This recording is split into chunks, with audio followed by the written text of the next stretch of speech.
ಎಲ್ಲರಿಗೂ ನಮಸ್ಕಾರ. ಭೂಮಿಕಾ ಯೂಟ್ಯೂಬ್ ಚಾನಲ್ಗೆ ಸ್ವಾಗತ. ಇವತ್ತು ಮಾವಿನಕಾಯಿ ಹಾಕ್ಬಿಟ್ಟು ಬೇಳೆ ಸಾಂಬಾರು ಮಾಡೋದು ಹೇಗೆ ಅಂತ ತೋರಿಸ್ತಾ ಇದ್ದೀನಿ. ತುಂಬ ಟೇಸ್ಟಿಯಾಗಿರುತ್ತೆ. ಸ್ವಲ್ಪ ತುಪ್ಪ ಹಾಕ್ಕೊಂಡು ತಿಂದ್ರಂತೂ ತುಂಬ ರುಚಿಯಾಗಿರುತ್ತೆ. ಮಾಡೋದು ಹೇಗೆ ಅಂತ ನೋಡ್ಕೊಂಬರೋಣ ಬನ್ನಿ. ತುಂಬ ಇಷ್ಟ ಆಗುತ್ತೆ. ನೀವು ಒಂದ್ಸರಿ ಟ್ರೈ ಮಾಡಿ ಮನೆಯಲ್ಲಿ. ಇನ್ನೂ ಯಾರು ನನ್ನ ಚಾನಲ್ಗೆ ಸಬ್ಸ್ಕ್ರೈಬ್ ಮಾಡ್ಕೊಂಡಾರ್ದ ವೀಡಿಯೋ ನೋಡ್ತಾ ಇರೋರಿಗೆ ಪ್ಲೀಸ್ ಹೋಗಿ ಸಬ್ಸ್ಕ್ರೈಬ್ ಮಾಡಿಕೊಂಡು ವೀಡಿಯೋಸ್ಗಳನ್ನ ನೋಡಿ. ಇವಾಗ ಒಂದು ಕುಕ್ಕರ್ ತೊಗೊಂಡ್ಬಿಟ್ಟು ಒಂದು ಕಪ್ಪಷ್ಟು ತೊಗರಿಬೇಳೆ ತೊಗೊಂಡಿದ್ದೀನಿ. ನಾನು ತೊಗರಿಬೇಳೆನ ಚೆನ್ನಾಗಿ ತೊಳ್ಕೊಂಡು ನೀರು ಹಾಕ್ಕೊಂಡು ಇವಾಗ ಸ್ವಲ್ಪ ಅರಿಶಿನ ಹಾಕ್ಕೊಂಡು ಒಂದು 4 ವಿಸಿಲ್ ಕುದಿಯೋಕೆ ಇಟ್ಟಿದ್ದೀನಿ. ಇವಾಗ ಒಂದು ಹುಳಿ ಮಾವಿನಕಾಯಿ ತೊಗೊಂಡಿದ್ದೀನಿ. ನೀವು ಹುಳಿ ಇದೆಯೋ ಇಲ್ಲೋ ಅಂತ ನೋಡ್ಕೊಳ್ಳಿ. ಹುಳಿ ಮಾವಿನಕಾಯಿ ತೊಗೊಂಡ್ರೆ ಸಾಂಬಾರು ಚೆನ್ನಾಗಾಗುತ್ತೆ. ಇದು ಮೇಲ್ಗಡೆ ಇರೋ ಸಿಪ್ಪೆ ಎಲ್ಲ ತೆಗೆದುಬಿಟ್ಟು ಈ ಥರ ತುರಿದ್ಬಿಟ್ಟು ಇಟ್ಕೊಂಡಿದ್ದೀನಿ. ನಾನು ಕಟ್ ಮಾಡ್ಕೊಂಡು ಹಾಕೋಬೋದು. ತುರಿದ್ರೆ ಚೆನ್ನಾಗಿರುತ್ತೆ ಸಾಂಬಾರು. ನೋಡಿ ಇವಾಗ ಬೇಳೆನೂ ಬೆಂದಾಗಿದೆ. ಈ ಥರ ಬೆಂದರೆ ಸಾಕು. 4 ವಿಸಲ್ಗೆ ಈ ಥರ ಆಗುತ್ತೆ. ನೀವು ಮ್ಯಾಶ್ ಮಾಡ್ಕೊಳಂಗಿದ್ರೆ ಒಂದು ಸ್ವಲ್ಪ ಮಸ್ಕೊಳ್ಳಿ, ಇಲ್ಲಾಂದರೆ ಹಂಗೆ ಇಟ್ಕೊಂಡ್ರೆ ಸರಿ ಆಗುತ್ತೆ. ಒಗ್ಗರಣೆಗೆ ಒಂದು ಪಾತ್ರೆನ ಗ್ಯಾಸಿನ ಮೇಲ್ಗಡೆ ಇಟ್ಕೊಂಡಿದ್ದೀನಿ. ಇವಾಗ ಎಣ್ಣೆನ ಒಂದು 2 ಸ್ಪೂನಷ್ಟು ಎಣ್ಣೆನ ಹಾಕ್ಕೊಂಡು ಎಣ್ಣೆ ಕಾದ ನಂತರ ತುಂಬ ರುಚಿಯಾಗುತ್ತೆ ಸಾಂಬಾರು. ನೀವು ಒಂದ್ಸರಿ ಟ್ರೈ ಮಾಡಿ ನೋಡಿ. ಇವಾಗ ಒಣಮೆಣ್ಸಿಕಾಯಿನ ಎಣ್ಣೆ ಕಾದ ನಂತರ ಹಾಕ್ತಾಯಿದ್ದೀನಿ. ಆಮೇಲೆ ಜೀರಿಗೆ ಮತ್ತು ಸಾಸಿವೆನ ಸೇರಿಸ್ಕೊಂಡು ಒಂದು ಸ್ವಲ್ಪ ಕಾದ ನಂತರ ಬೆಳ್ಳುಳ್ಳಿನೂ ಸೇರಿಸ್ಕೊಳ್ತಾ ಇದ್ದೀನಿ. ಬೆಳ್ಳುಳ್ಳಿ ಹಂಗೆ ಜಜ್ಕೊಂಡು ಹಾಕ್ತಾಯಿದ್ದರು, ಸಿಪ್ಪೆ ತೆಗ್ದಿಲ್ಲ ನಾನು. ನೋಡಿ ಇವಾಗ ಬೆಳ್ಳುಳ್ಳಿ ಕೆಂಪಗಾದ ನಂತರ ಈರುಳ್ಳಿನ ಸೇರಿಸ್ತಾ ಇದ್ದೀನಿ ಒಗ್ಗರಣೆಗೆ. ಆಮೇಲೆ ಒಂದು 2 ಹಸಿಮೆಣಸಿಕಾಯಿನ ಈ ಥರ ಕಟ್ ಮಾಡಿಕೊಂಡು ಇಟ್ಕೊಂಡಿದ್ದೆ, ಅದನ್ನು ಸೇರಿಸ್ಕೊಂಡು ಚೆನ್ನಾಗಿ ಫ್ರೈ ಮಾಡ್ಕೊಳ್ಳಿ. ಒಂದು ಸ್ವಲ್ಪ ಗೋಲ್ಡನ್ ಕಲರ್ ಬರೋವರೆಗೂ.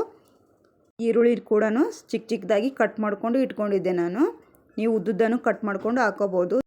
ನೋಡಿ ಇವಾಗ ಕರಿಬೇವನ್ನ ಸೇರಿಸ್ಕೊಂಡು ಚೆನ್ನಾಗಿ ಫ್ರೈ ಮಾಡ್ಕೋಬೇಕು. ಇದನ್ನು ಕೂಡ ಸ್ವಲ್ಪ ಕೆಂಪಗಾದ ನಂತರ ಮಾವಿನಕಾಯಿ ತುರಿದಿಟ್ಕೊಂಡಿದ್ವಲ್ಲ ಅದನ್ನು ಸೇರಿಸ್ಕೊಂಡು ಚೆನ್ನಾಗಿ ಫ್ರೈ ಮಾಡ್ಕೋಬೇಕು. ಹಸಿ ವಾಸನೆ ಹೋಗೋ ತನಕ ಫ್ರೈ ಮಾಡ್ಕೊಳ್ಳಿ, ಇಲ್ಲಾಂದರೆ ಚೆನ್ನಾಗಿರಲ್ಲ. ನೋಡಿ ಈ ಥರ ಫ್ರೈ ಮಾಡ್ಕೊಂಡ ನಂತರ ಒಂದು ಚಿಕ್ಕದು ಟೊಮೊಟೊ ಹಣ್ಣನ್ನು ಕಟ್ ಮಾಡ್ಕೊಂಡು ಇಟ್ಕೊಂಡಿದ್ದೆ ನಾನು ಚಿಕ್ಕ ಪೀಸಾಗಿ. ಅದನ್ನು ಕೂಡ ಸೇರಿಸ್ಕೊಂಡು ಚೆನ್ನಾಗಿ ಫ್ರೈ ಮಾಡ್ಕೊಳ್ಳಿ. ನೋಡಿ ಫ್ರೈ ಮಾಡ್ಕೊಂಡು ಆದ ನಂತರ ರುಚಿಗೆ ತಕ್ಕಷ್ಟು ಉಪ್ಪನ್ನ ಸೇರಿಸ್ಕೊಳ್ಳಿ. ಆನಂತರ ಖಾರದ ಪುಡಿನೂ ಸೇರಿಸ್ಕೊಳ್ಳಿ ರುಚಿಗೆ ತಕ್ಕಷ್ಟು ನೋಡಿಕೊಂಡು. ನಾನು ಒಂದು ಸ್ಪೂನಷ್ಟು ಖಾರದ ಪುಡಿನ ಸೇರಿಸ್ಕೊಂಡಿದ್ದೀನಿ. ನೀವು ಖಾರನ ನೋಡಿಕೊಂಡು ಹಾಕ್ಕೊಳ್ಳಿ, ಎಷ್ಟು ಬೇಕಾಗುತ್ತೋ ಅಷ್ಟು.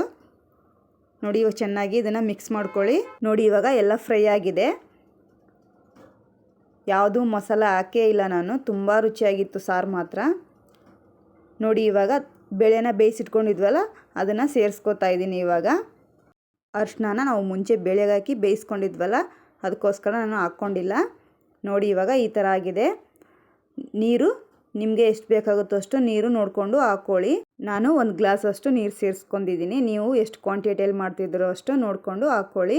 ಹುಳಿ ಜಾಸ್ತಿ ಇದ್ದರೆ ನೀರು ಜಾಸ್ತಿನೇ ಹಾಕ್ಕೊಳ್ಳಿ.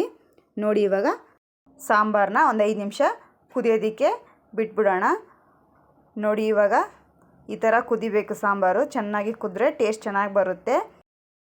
ಮುಂದೆ ಯಾವ ಥರ ಕುಕ್ಕಿಂಗ್ ವೀಡಿಯೋಸ್ ಬೇಕಂತ ಪ್ಲೀಸ್ ಕಮೆಂಟ್ ಮಾಡಿ ತಿಳಿಸಿ.